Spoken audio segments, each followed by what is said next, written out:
Mesdames, Messieurs, bonjour, bienvenue à cette session d'information sur la télévision parlementaire du Bénin. Voici pour vous l'essentiel en titre.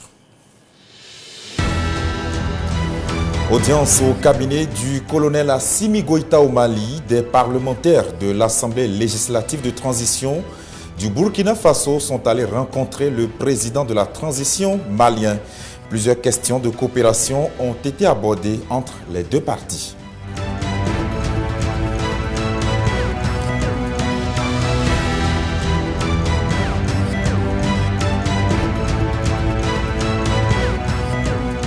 Encore 48 heures pour le coup d'envoi du 50e championnat du monde de pétanque au Bénin.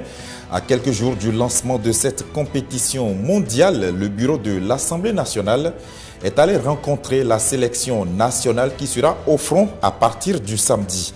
Un rendez-vous d'exhortation mais également de motivation.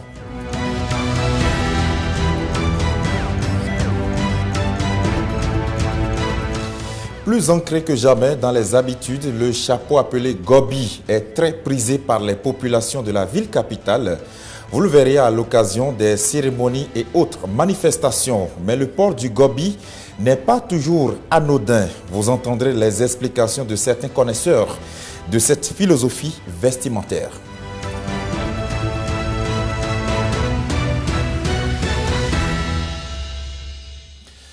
Très heureux de vous retrouver pour ce journal sur Télé Hémicycle. Ouverture ce lundi de la deuxième session ordinaire au titre de l'année 2023 du Comité interparlementaire de l'Union économique et monétaire ouest-africaine, en abrégé CIP-UEMOA. Les parlementaires des États membres de cette union sont à Cotonou et examinent plusieurs questions, notamment dans le sens du renforcement de l'intégration sous-régionale. Le compte rendu de la cérémonie d'ouverture qui s'est tenue lundi.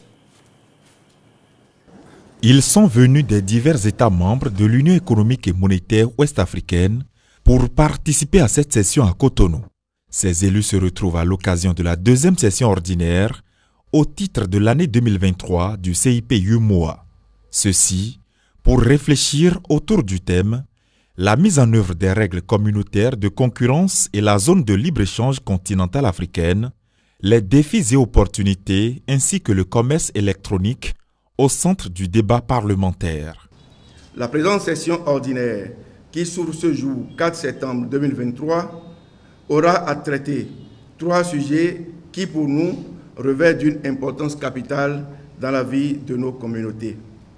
Il s'agit notamment de la mise en œuvre des règles communautaires de concurrence, le commerce électronique, opportunités et défis, la mise en œuvre de la zone de libre-échange continentale africaine, défis et opportunités pour les États membres de l'UEMOA. Tout au long de cette session et conformément à la thématique globale, des communications seront présentées aux différents participants par divers experts de l'UEMOA. Il sera également question de l'examen du budget 2024 et du cadre de programmation budgétaire pluriannuel 2024-2026 de ce comité interparlementaire. À l'ouverture des travaux, le vice-président du CIP-UEMOA rappelle le contexte géopolitique sous-régional de la tenue de cette session. L'ouverture de cette deuxième session ordinaire du comité interparlementaire se déroule dans un contexte régional difficile où notre espace communautaire fait face à des défis multiformes liés à l'exposition à des chocs aussi bien externes qu'internes, notamment des crises sociopolitiques, l'étroitesse de son système financier, la paix et la sécurité, des contraintes d'infrastructure, la lenteur du rythme de transformation de l'économie, les effets négatifs découlant du changement climatique, pour ne citer que ceux-là. À cela s'ajoute la crise sociopolitique que traverse le Niger suite à un coup d'État militaire intervenu depuis plus d'1 mois. Face à cette situation, le comité interparlementaire exprime toute sa solidarité au peuple nigérien et leur souhaite une sortie pacifique de crise et surtout un prompt retour à l'ordre constitutionnel par le dialogue et la médiation avec les institutions régionales, notamment la CEDEAO et l'UEMOA. Au vu de ces différents paramètres, le vice-président appelle alors à une intégration sous-régionale forte, fondée sur une volonté politique inébranlable des États membres. Ouverte ce lundi 4 septembre, cette deuxième session ordinaire de l'année 2023 et 52e du comité interparlementaire de l'UEMOA va s'achever le 13 septembre prochain. Et je vous le disais en titre, une délégation de l'Assemblée législative de transition du Burkina Faso était au cabinet du président de la transition du Mali le jeudi passé. Cette audience que leur a accordée Assimi Goïta vient couronner toutes les séances de travail qui ont eu lieu entre cette délégation de parlementaires burkinabés et le gouvernement malien. Les précisions avec Vanoli Olibé. Au palais de Koulouba, le chef d'État malien a reçu en audience une délégation de l'Assemblée législative de transition du Burkina Faso. C'est après un partage d'expériences organisé par les parlements de transition des deux pays que les représentants de l'Assemblée législative de transition burkinabé ont souhaité rencontrer le président de la transition en vue de lui témoigner toute leur reconnaissance pour l'hospitalité qui leur a été réservée. Les échanges ont porté sur le renforcement de la coopération bilatérale entre les deux pays dans divers domaines d'activité. Pour sa part, le président de la transition se réjouit de cette visite de l'Assemblée législative. Ensuite, Assimi Goïta a prodigué des conseils pour le renforcement de la coopération entre le Mali et le Burkina Faso. Il a insisté sur la sauvegarde de l'unité des peuples maliens et burkinabés. Enfin, il a demandé aux deux organes législatifs de travailler à préserver la confiance placée en eux par leurs peuples respectifs et aussi de veiller surtout au développement social et économique de leur pays. Plus question pour les migrants venus au Royaume-Uni par la Manche de demander l'asile dans le pays. Le Parlement britannique a adopté une loi dans ce sens depuis quelques semaines. Le Premier ministre conservateur Rishi Sunak estime de son côté que c'est un pas considérable franchi dans sa lutte contre l'immigration clandestine. Stéphanie Depemadora. Les migrants clandestins ne pourront plus demander l'asile au Royaume-Uni. Une loi controversée qui prévoit d'interdire la demande d'asile aux personnes arrivées dans le pays de manière illégale a été votée au Parlement britannique en mi-juin 2023. Cette loi, qui doit être promulguée par le roi Charles III, vise à endiguer la traversée de bras de mer séparant l'Angleterre de la France. Lors de la présentation de son projet de loi en mars dernier, le Premier ministre britannique Rishi Sunak disait, je cite, « Vous serez renvoyé en quelques semaines soit dans votre propre pays, s'il est sûr, soit dans un pays tiers sûr comme le Rwanda. » L'un des objectifs du Premier ministre Rishi Sunak pour l'année 2023 vient donc d'être atteint. En effet, 3 ans après le Brexit, le pays enregistre un taux d'immigration record. En 2022, le Royaume-Uni a compté jusqu'à 45 000 migrants arrivés par la Manche et 13 000 depuis le début de cette année. L'Organisation des Nations Unies, de son côté, condamne cette réforme et dénonce une violation du droit international. Le haut-commissaire des Nations Unies aux droits de l'homme, Volker Turk, quant à lui, craint que d'autres pays, y compris en Europe, soient tentés de suivre ce modèle. Et on reste avec Stéphanie Depemadora qui nous informe que les Polonais vont bientôt élire leurs représentants au sein du Parlement. Le président de la République a annoncé que c'est la date du 15 octobre prochain qui est choisie pour la tenue des prochaines législatives. Suivez. 15 octobre 2023, c'est la date retenue pour les élections législatives prochaines en Pologne. L'annonce a été rendue publique le mardi 8 août par le président Andrzej Duda. Les Polonais iront donc dans les urnes dans quelques semaines pour élire leurs représentants au Parlement. 460 places sont réservées aux députés et 100 aux sénateurs pour un mandat de 4 ans. Ils seront élus par un scrutin proportionnel plurinominal dans 41 circonscriptions électorales de 7 à 19 sièges en fonction de leur population. Ce prochain scrutin est considéré par les Polonais comme le test politique le plus important auquel la Pologne est confrontée depuis la fin de la période communiste en 1989. Actuellement, le parti Droit et Justice dispose de la majorité absolue à la Diète, mais pas au Sénat. Cette année, environ 1,4 million de Polonais âgés de 18 à 21 ans pourront voter pour la première fois.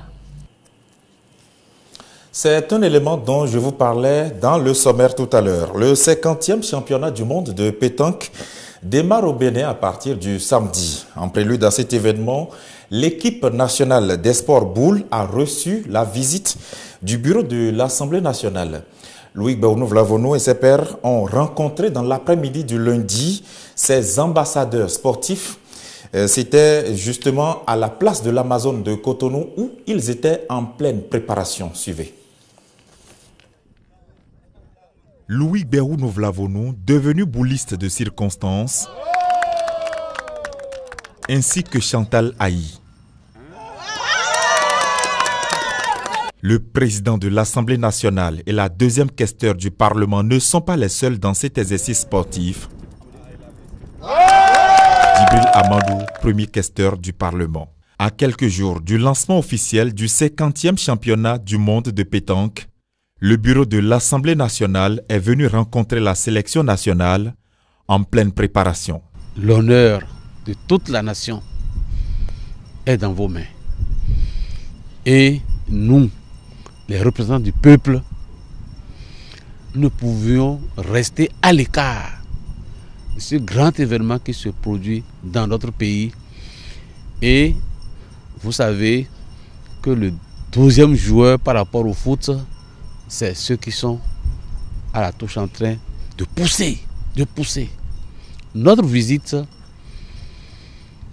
se situe dans le cadre de vous booster le moral, de vous encourager, de savoir que tous les représentants du peuple sont avec vous.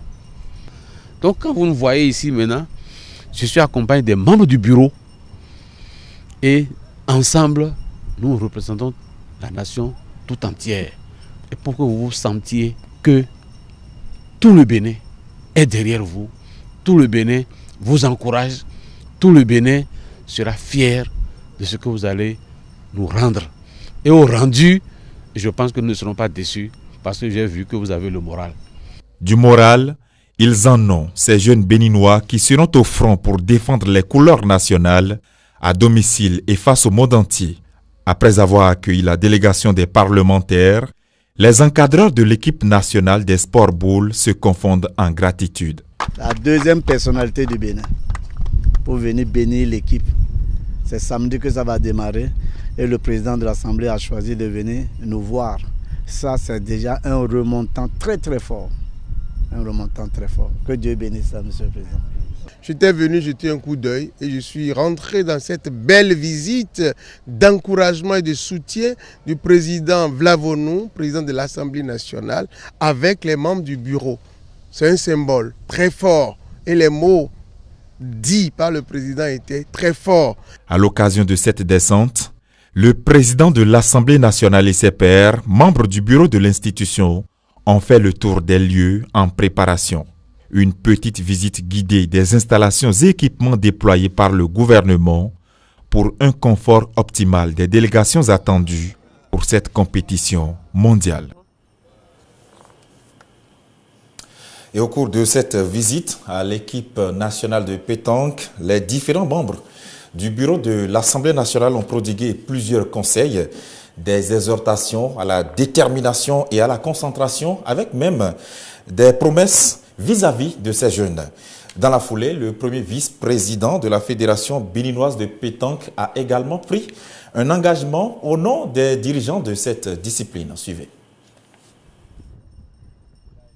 Si la compétition a lieu ici, il faut alors valoriser la place où on est pour montrer que dans l'histoire, ici, là, c'est symbolique. Non seulement c'est symbolique, mais vous qui êtes en train de vous inscrire aussi dans l'histoire, vous allez devenir des références que ceux qui sont derrière vont suivre. Je demande juste de la détermination la concentration lors des compétitions et le résultat va suivre. Parce que je sais que vous êtes bien préparés et quand la préparation est bonne, il n'y a pas de raison qu'on n'ait pas le résultat. Le peuple béninois compte sur vous et je crois que nous aurons un bon résultat à l'issue de ce championnat. Je crois que vous avez pris la bonne mesure de la responsabilité et même du caractère inédit de la participation de cette organisation. Je pense que nous ne pouvons qu'en attendre des résultats. Et lesquels résultats seront sanctionnés ou récompensés à leur juste valeur. Quand je dis à leur juste valeur, c'est d'ores et déjà pour les Amazones qui participent. Sachez qu'en plus du football féminin, puisque le premier questeur et le deuxième questeur que nous sommes à la tête de la commission du football féminin et membre du comité exécutif de la fédération de football, sachez qu'en plus du football, nous allons vous suivre. Au départ, c'était des inquiétudes. Et petit à petit, l'espoir a commencé par renaître avec la volonté affichée du chef de l'État qui ne fait rien d'approximatif. Je pense qu'il avait ses idées, il avait son plan et je sais que partout où il passe, c'était toujours du beau. Comme moi, j'étais tranquille. Je savais qu'il allait sortir le joker. Avec tout ce qu'on voit, les installations, je pense que moi, je ne m'étais pas trompé. Je voudrais saluer d'abord votre grandeur, l'homme patriote que vous êtes, et la grandeur de votre humilité. Et vous n'avez pas attendu les joueurs dans votre cabinet, mais vous avez choisi de vous déplacer avec les membres de votre bureau pour booster le moral de notre équipe nationale. Ça, je le salue particulièrement, tout en vous disant merci et compléter que nous n'allons pas vous décevoir par la grâce de Dieu. Ainsi va donc l'actualité parlementaire en ce jeudi 7 septembre de l'année 2023, telle que vue et traitée par notre rédaction. Voici la revue de presse.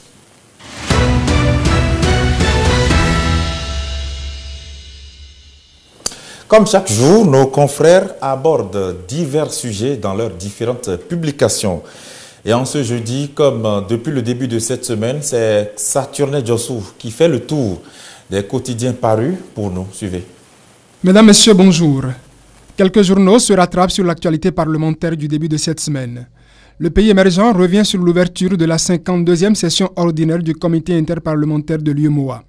Les travaux ont été officiellement lancés en présence de Louis Gbérounou Vlavonou, président de l'Assemblée nationale, titre ce journal quelques jours après, tout comme le leader du jour qui rattrape le déplacement du bureau du Parlement sur le site des 50e championnats du monde de pétanque à Cotonou. Le président de l'Assemblée nationale et son bureau dopent le moral des boulistes béninois ilitons. À vous les boulistes, les guépas et les agodiers. L'honneur de toute la nation est dans vos mains. Tout le Bénin sera fier de ce que vous allez nous rendre. Et au rendu, je pense que nous ne serons pas déçus. Nous sommes derrière vous et la victoire sera à nous. Vous avez le drapeau national à défendre. Propos de Louis Gbérounou Vlavonou relayé dans les colonnes de Le Leader du jour. Djibril Labiou Amandou, le premier questeur. Chantal Aïi, la deuxième questeur. Maouyon Kakpo, le premier secrétaire parlementaire, sont les autres membres de la délégation qui étaient au contact des boulistes, détaille par ailleurs ce journal. Cette organisation du championnat mondial de pétanque sera une apothéose pour Idrissou Ibrahima, président de la Confédération africaine des sports boules et le Bénin, écrit Fraternité. Espérons qu'il en soit de même au football pour le 11 national. Le pays émergent ce matin se projette sur la prochaine sortie des Guépards. 6e et dernière journée des éliminatoires CAN 2023. Il y a encore 9 places à prendre, informe le pays émergent qui voit le Bénin en danger à Maputo et compte sur les mânes de nos ancêtres pour accompagner les Guépards. Invoquer les mânes de nos ancêtres, ce n'est pas interdit. Ce qui est plutôt interdit, ce sont les travaux urbains d'embellissement.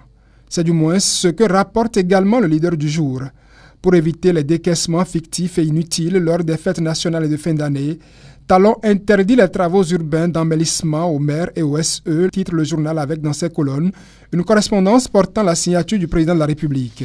Je rappelle, enfin pas moi, Patrice alors rappelle à toutes les autorités communales, notamment les maires et les secrétaires exécutifs, qu'il est formellement interdit dans le cadre des préparatifs de la célébration de la fête nationale et des fêtes de fin d'année d'entreprendre des travaux de peinture sur les bordures des trottoirs et terre-pleins centraux, ainsi que sur les troncs d'arbres d'alignement urbain, lit-on dans la correspondance que publie le leader du jour. Sur tout un autre sujet, ce sont les consommateurs de gaz domestique qui ont du mal à s'approvisionner de plus en plus.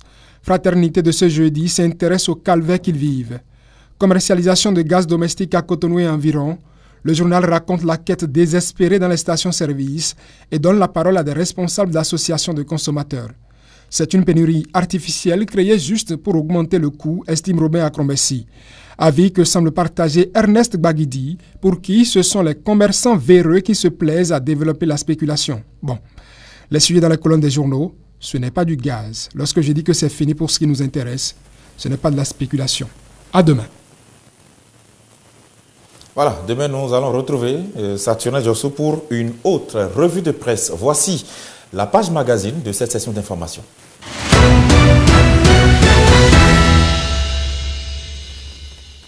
Nombreux sont les Béninois qui aiment s'habiller dans des tenues traditionnelles avec sur leur tête un chapeau de fabrication locale appelé gobi.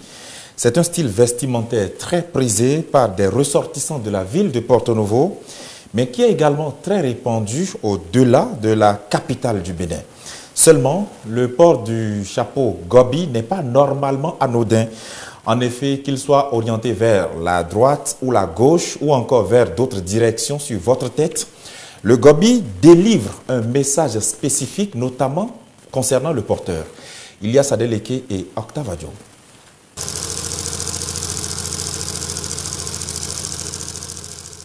Fila, Gbakun, autant d'appellations qui varient selon les aires culturelles et qui se rapportent à un seul et même accessoire, le gobi. Je viens d'une ethnie, je viens d'un ancêtre. Je dois me déclarer que je suis Yoruba. Donc c'est les Yoruba qui s'habillent de la manière dont vous êtes en train de constater. Chapeau adopté presque par tous dans la ville capitale, le gobi se révèle comme une identification culturelle. À chaque gobi, sa signification. Posé de différentes manières sur la tête, cela exprime des messages bien précis. Quand on porte ça comme il le veut, mais certaines personnes disent quand ça c'est le côté gauche comme je l'ai porté là, ça veut dire que la personne est célibataire. Et certains disent aussi si ce côté droit comme ça, bon là certaines personnes disent que la personne est mariée. Vous voyez, bon chacun aussi, d'autres personnes portent ça devant comme ça et disent que la vie est devant, tu vois. D'autres personnes aussi laissent ça comme ça, tout droit comme ça. Ils disent bon, et ils font la vie comme le veulent. Donc, ils n'ont pas de problème avec quelqu'un. D'une localité à une autre, les significations diffèrent. Quand je mets le chapeau, mais vous avez vu que j'ai mis le chapeau à droite. Donc, en Yoruba, on appelle Bolahan. C'est-à-dire que montre ton bonheur. Si vous mettez à gauche comme ça, on appelle Oleochebikan. C'est-à-dire que le bonheur n'est pas destiné à une seule partie. Le bonheur est réparti. Quand vous mettez ça derrière comme ça là, on appelle ça Ipako, Kokbo, Chouti. C'est-à-dire que le chien aboie, la caravane passe. Si vous mettez ça verticalement, à Djoulo là-bas, c'est-à-dire que c'est celui qui te dépasse, que ça soit en bonheur, que ça soit en savoir, hein, c'est-à-dire qu'il montre qu'il est plus haut que toi. Style traditionnel et culturel, le port du gobi est rentré dans les habitudes vestimentaires des autorités au plus haut niveau du Bénin et de la sous-région. Et il y en a de différents types. Et ce que Ilyas Adeleke a oublié de dire, c'est que lui-même, très souvent, il s'habille avec gobi sur sa tête. Ce sera tout pour cette édition que je vous ai présentée sans avoir porté du gobi. Merci de l'avoir suivi et à demain.